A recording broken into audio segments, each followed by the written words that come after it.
جب آپ جائیں گے زور سے تو پھر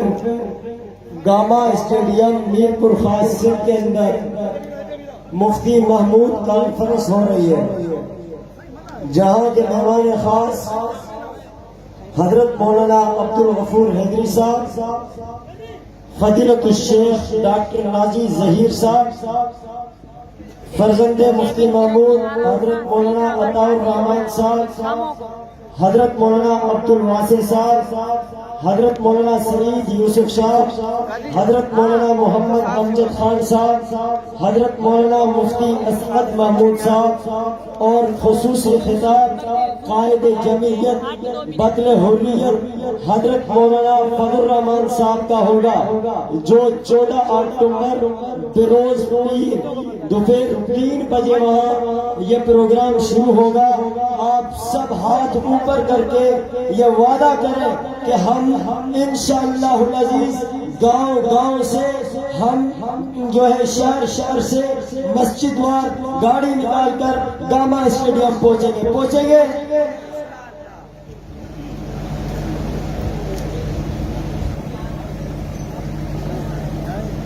ازل سے رچی ہوئی ہے سر بلندی اپنی فطرت میں، ازل سے رچی ہوئی ہے سر بلندی اپنی فطرت میں، مجھے بس ٹوٹنا آتا ہے جھک جانا نہیں آتا، حوادث سے الجھ کر مسکرانا میری فطرت ہے، حوادث سے الجھ کر مسکرانا میری فطرت ہے، مجھے دشواریوں پر اشک برسانا نہیں آتا، ہمیں معلوم ہے تم کو ستم ڈھانا بھی آتا ہے،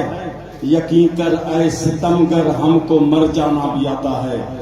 اگر ناحق تمہیں طوفان بپا کرنے کا چسکا ہے تو حق والوں کو طوفانوں سے ٹکرانا بھی آتا ہے، ختم نبوت کی حفاظت کے لیے ان بے نواؤں کو گریباں چاک کر کے گولیاں کھانا بھی آتا ہے، میں یوں تڑپوں گا ظالم دیکھ کر تو بھی تڑپ اٹھے، تڑپنا بھی مجھے آتا ہے تڑپانا بھی آتا ہے، قادیان جو ہی کوڑو تو کے بھلا بنیوں کیے کاکو سمی مو جو ہو نبی بنیوں کیے انگریز جو اتھارل تو کے بھلا بنیوں کیے کاکو سمی مو جو ہو نبی بنیوں کیے کاکو سمی مو جو ہو نبی بنیوں کیے بے عیب سب نبی پیدا خدا کیا بے عیب سب نبی پیدا خدا کیا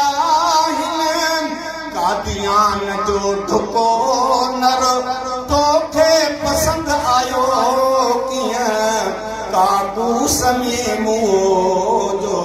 ہو نبی بنیوں کیا انگریز جو اتھارل تو کے بھلا بنیوں کیا کاکو سمی مو جو ہو نبی بنیوں کیا پاک پیغمبر دی ہوں بھی رضا ہے پاک پاک پیغمبر جی ہوں بھی رضا ہے پاک وٹ جا بھتر کھائے جو انتے وہی نتھو کیا کاکو سمی مو جو ہو نبی بنیوں کیا وٹ جا بھتر کھائے جو انتے وہی نتھو کیا کاکو سمی مو جو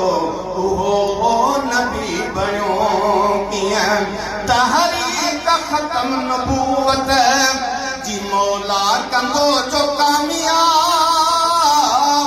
تحریک میروار جی مولا کندو جو کامیاب مرزا طاہر کے ہتھ گچیے میں پوندو تنہ کندو کیا کاکو سمی مو جو بھی بڑی